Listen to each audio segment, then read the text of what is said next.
ஓம் சாய்ராம்.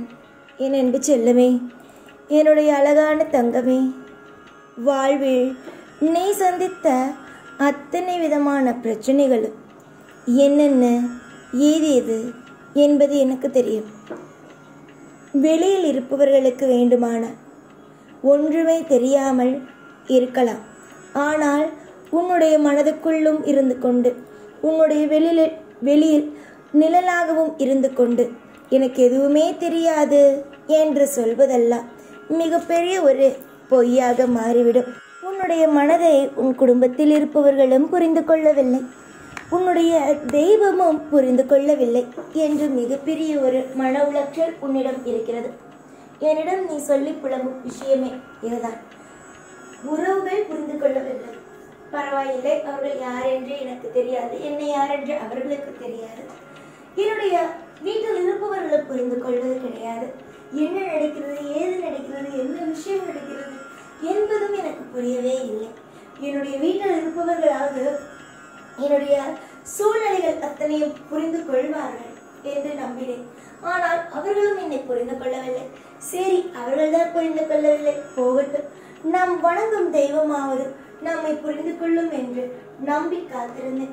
என்னுடைய தெய்வமும் என்னை புரிந்து கொள்ளவே இல்லை என்று நினைக்கும் பொழுது மிக மிக மன வருத்தமாகவே இருக்கிறது என்றார். அம்மா, உன்னுடைய வாழ்க்கையில் நீ வணங்கும் தெய்வம் உன்னை புரிந்து கொள்ளவில்லை என்று நீ நினைக்கிறாய். ஆனால் உண்மையான நிலைமை என்ன தெரியுமா? உன்னை நான் அதிகமாகவே புரிந்து வைத்திருக்கிறேன். எந்த இடத்தில் உனக்கு உதவி செய்ய வேண்டும், எந்த இடத்தில் உனக்கு உதவி செய்யக்கூடாது என்று எனக்கு தெரியும். முக்கியமாக சொல்ல போனால், உனக்கு தனியாக நின்று ஒவ்வொரு விஷயத்தையும் தைரியமாக ஒரு முடிவெடுக்க வேண்டும் என்று ஆசை. அது எனக்கு நன்றாக தெரியும். நான் சில சமயத்தில் உன்னால் யோசிக்கவே முடியாமல், உன்னால் முடிவெடுக்கவே முடியாமல் ஒரு கட்டத்தில் நீ உடைந்து போகும் பொழுது வந்து நான் உனக்கு உதவிகளை செய்கிறேன்.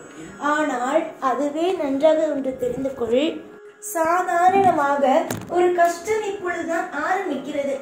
அப்பொழுதே வந்து உனக்கு நான் உதவி செய்தேன் என்றால் உன்னுடைய வாழ்க்கையில் உன்னுடைய தனித்துவமான தைரியம் எங்கு போகும்? உன்னுடைய மனதில் இருக்கும் ஆசைகள் எல்லாமே எனக்கு எல்லாம் சரசரவென்றே கிடைக்கிறது, எல்லாமே எனக்கு எப்பொழுதுமே கிடைக்கும் என்ற எண்ணம் வந்து உனக்கு தானாக எதையும் யோசிக்க முடியாது, தானாக எதையும் சிந்திக்க முடியாது. எல்லா விஷயத்திலேயும் உனக்கு சோம்பேறித்தனம் வரும். தெய்வமோ உனக்கு எப்பொழுதும் உதவி செய்யும், அதனால் நமக்கு தெய்வம் உதவி செய்து கொண்டே இருக்கும் என்ற ஒரு எண்ணமும் உனக்கு வர ஆரம்பித்துவிடும்.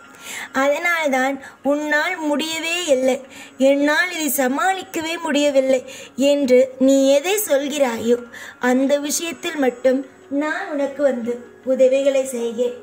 நன்றாகவே புரிந்து கொள்ளுங்கள். எதுவாக இருந்தாலும் நான் இருக்கிறேன் என்று நம்பிக்கை வையுங்கள். ஒரு காலமும் ஒரு பொழுதும் உங்களை நான் தவிக்க விட போவது கிடையாது. நீங்கள் அனைவரும் நினைப்பது முற்றிலும் தவறு. முக்கியமாக நீ நினைக்கிறாய் பத்தியா, எனக்கு உறவுகளும் எனக்கு ஆதரவாக இல்லை, என்னுடைய வீட்டில் இருப்பவர்களும் ஆதரவாக இல்லை, என்னை எப்பொழுதுமே எல்லோருமே கஷ்டப்படுத்தி கொண்டேதான் இருக்கிறார்கள், எனக்கு எல்லா நேரத்திலேயும் கஷ்டங்கள் மட்டுமே தான் வந்து வாழ்கிறது என்று நினைக்கிறாய் அல்லவா? அப்படியெல்லாம் எதுவும் நடக்காது.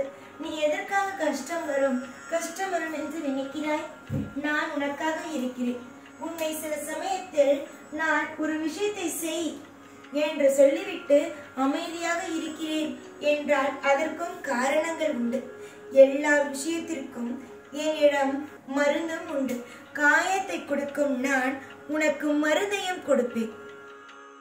எல்லா நேரத்திலேயும் உனக்கு இன்பத்தையும் தூக்கி உன்னால் சுமக்கும் அளவுக்கும், இன்பத்தையும் சரி துன்பத்தையும் சரி உன்னால் தூக்கி சுமக்கும் அளவுக்கான தைரியத்தையும் நான் கொடுப்பேன்.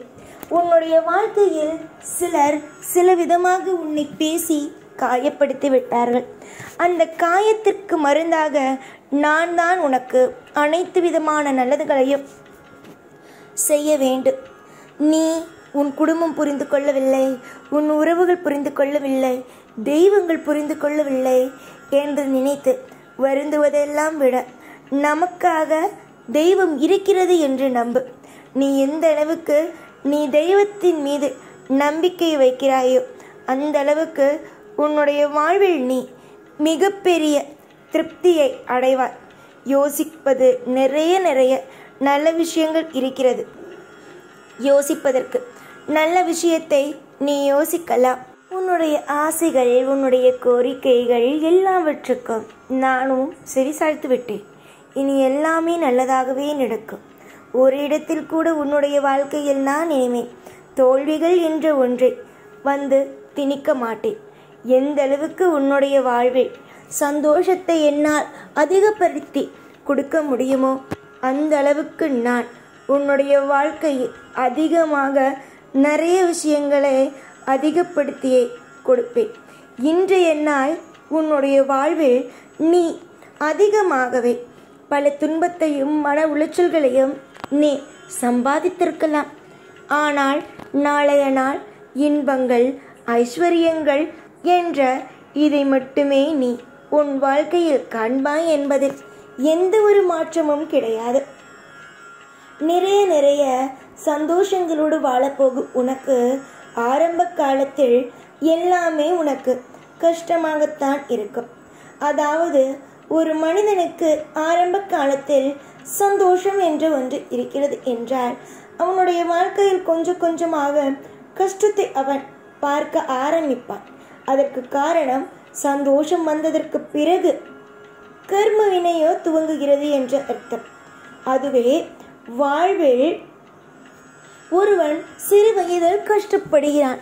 ஆனால் அவனுக்கு வாழ்க்கை ஆரம்பிக்க சந்தோஷங்கள் தானாக வர ஆரம்பிக்கும். ஆரம்பத்தில் சந்தோஷம், நடுவில் கஷ்டம். வாழ்க்கை ஆரம்பத்தில் கஷ்டம், நடுவில் சந்தோஷம். இப்படி வாழ்க்கையோ மாறும். ஆக மொத்தம் கர்ம வினை என்பதை ஒருவன் அனுபவித்துத்தான் ஆக வேண்டும். அதை யாராலும் மாற்ற முடியாது. அது யாராலும் மாற்ற இயலாத ஒரு காரியம் ஆகும். இந்த உலகத்தில் உங்களை அனைவரையும் கட்டி காப்பது சிவன். அந்த சிவனானவர் எப்பொழுதும் உங்களோடே இருப்பார். சிவனானவர் உங்களுக்கு தேவையான ஐஸ்வர்யங்களை தருவார். நான் ஒரு விஷயத்தை சொல்லட்டுமா? இதை உங்களால் பின்பற்ற முடிந்தால் பின்பற்றுங்கள். நீங்கள் ஏற்கனவே இதை பின்பற்றி கொண்டுதான் இருக்கிறீர்கள். ஆனாலும் இனிமேல் ஒரு நாளும் விடாமல் பின்பற்றுங்கள் என்பதையே நான் சொல்கிறேன்.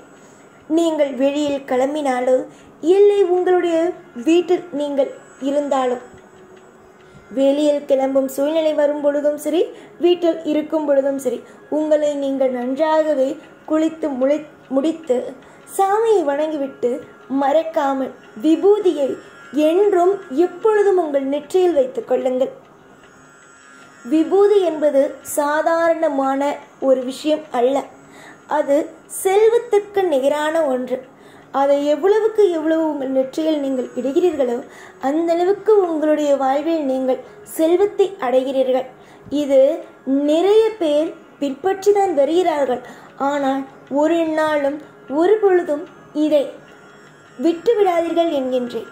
அதாவது சில சமயத்தில் அவசரமாக போகும் பொழுதோ இல்லை மறந்தோ இதை செய்து விடாதீர்கள். எப்பொழுதும் நெற்றியில் விபூதியை வைத்து கொள்ளுங்கள்.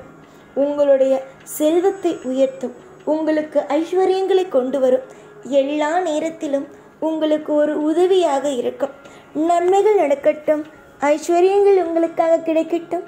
என்றும் உங்களோட இருப்பேன் இந்த சாய். ஓம் சாய்ராம்.